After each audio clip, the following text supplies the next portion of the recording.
Back in the locker room, brought to you by Chrysler Jeep Dodge. And joining us, Tony DeFazio from the Pittsburgh Sports Report to talk college football. Tony, welcome, buddy. Good to see you. Good to be back here, guys. Thanks. Nice to see you, my friend. By the way, he just got back from Myrtle Beach. Right. Last time he was here. Right. Well, no, last time he was here, it was Italy. Right. Now it's Myrtle Beach. That's right.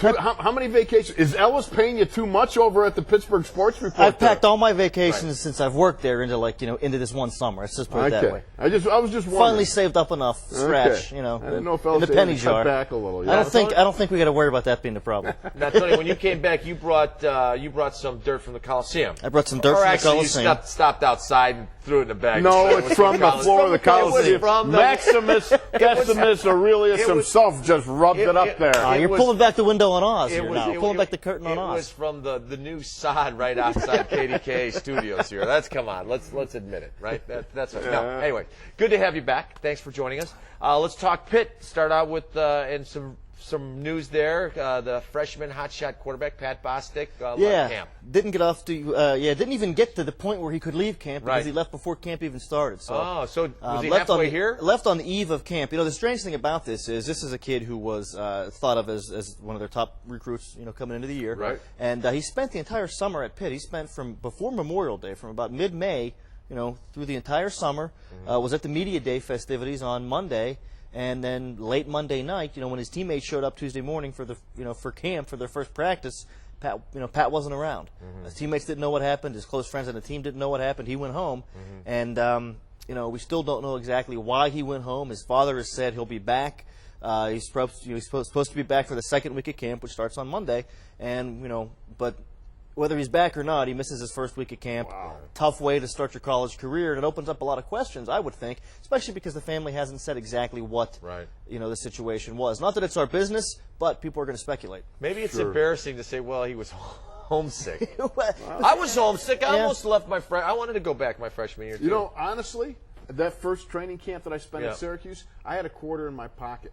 There was a payphone outside my dorm room, and every day I said, I made it today, but I got this quarter. I can call my parents, get a bus ticket. Yeah. So I just kept it. I kept it for all 2-3 weeks that we were in camp. And then all of a sudden I was like, you know what, I bought a Coke with it. Yeah, so it's not so, I mean, you know what, now I think with him maybe it's a little different because there are such great expectations being, That would be hard. But I think on the flip side of that, any expectations? No, I was pretty low. You know what? All I know is low for him. You know what got to me? I showed up at Indiana State and I'm looking up on the depth chart, sixth team center. I didn't know they had 6. They did have 6 centers, and there was 2 freshman centers ahead of me. And amazing. So I'm going. There was only 4 centers. That's why I wanted that. Oh, that's bad. You said there were 2 empty spots on that list. Yeah, is that what you're saying? He walked right into that. What does this do for the quarterback situation? Well, to be honest with you, I think short term it probably hurts Pitt less than it does long term. Bill Stahl is a junior. He's been the backup the past 2 seasons. He was probably going to be the opening day starter. I think they were looking for Bostic to maybe push him as the season went along, and maybe by mid-season or so start to push for time. It looks like now, even if things go well for Pat Bostic, and even if he comes back and joins the team at 100%, and even if he makes it through this freshman season, probably going to take a red shirt at this point, or at least that becomes a pretty high probability. There's another quarterback, Kevin Smith, who's a redshirt freshman. So those 2 kids did have more experience than Pat Bostic did anyway. I think people were sort of counting on Bill Stahl to be the starter. Right. So maybe what this does is it probably further entrenches Stahl as the probable starter. But I think long term is probably more of an issue. Is this going to be a question with Pat Bostic his whole career? When it comes time for a big game or for a big, if you have anxiety issues as a Division I quarterback, that seems to me like it's going to be a long battle. Right. And it looks like that's what the case is with Bostic. All right, now if Pitt has a quarterback that they can count on, they've got some guys that they can get the ball to. They're skilled. They're pretty set in the skilled position department. Yeah, I think they're probably as set as they've been in quite some time with the skill position department. Namely, I think one of the things that Dave wanted to do was get some running backs who he could depend on. I think he's starting to get to that point. LaRod Stevens-Howlings last year was a small kid. Was a starter last year, but very, very tough. He's 5'7", 170. He is a tough kid. And to take the pounding he's taken the past 2 years, you have to be. Kid. And I think the coaches, that's no longer an issue. They know he's tough, but I think ideally they'd like to minimize his touches in a game. Instead of him touching the ball 25 times, maybe 12 or 15 times, and look for a back who can maybe step into that role. And they have a freshman, LaShawn McCoy, Very, very highly touted running back. Broke his leg as a senior in high school. Spent a year at prep school. Now he's at Pitt. Looks like he could be the real deal. He's been a star so far.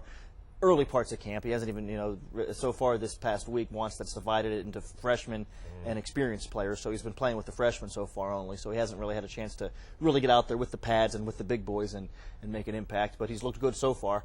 And they have a lot of good skill guys, just like you mentioned. Derek Kinder, who was a pretty good player last year at the receiver spot. They've got a lot of tight ends. Again, with Pitt, it's the question of can they get an offensive line that doesn't waste that skill talent. Now, I got to ask you, you need running backs. How does a 4'3", 220-pound Doran Dickerson go over to defense when that guy should be, banging away, running the pig? He's a guy you think was born to play offense, right? Born to have the ball in his hands. They have such a problem at running at the linebacker. I think it's a simple fact that they absolutely just needed bodies desperately, and he's so athletic. I think he can play that position. I wouldn't be surprised if a couple other running backs, some freshman running backs, are moved over to linebacker by the end of camp, because Pitt lost they lost all of their top 4 linebackers last year. 3 to graduation, 1 got booted off the team, Tommy Campbell.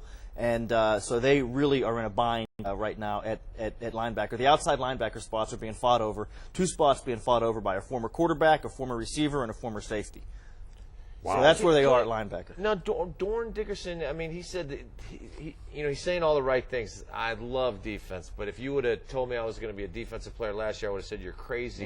Yeah. Is that just kind of I'm here for the team speak, or do you believe that's true? And what is it about him that they see? And I've read the articles, but I know you watch it a little closer.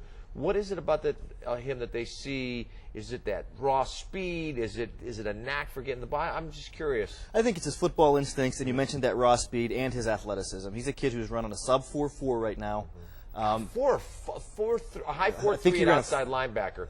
That's pretty impressive. That's like LT, yeah. Right, and he's playing at 220, and so he does have the athleticism, no question about it. He has great speed. He's got a lot of football instincts. He comes from a football family. Right. His uncle was the coach at Temple. Ron Dickerson was an assistant coach for a long time as well, and he's got a lot of coaches in his family. And I think, getting back to the first part of your question, that's why you hear Doran Dickerson saying the right things. He understands what to say and what not to say, and what the coaches need to hear him saying, and what his teammates need to hear him saying, and I'm sure that's been ingrained in him since he was a young kid. So he's going to say the right things, but whether he can get out there and actually play linebacker or not, that's what we're going to find out. Something that's been questioned with him was, does he have the toughness to play such a physical position? Some people even question whether he had the toughness to play running back at the Division I level. Certainly we're going to find that out. That's a question that will answer itself certainly over the next couple of weeks. In some people, toughness develops as they age. We're going to take a break. When we come back, we are going to be taking a look at the offensive line and the entire defense with Tony DeFazio right here in the locker room.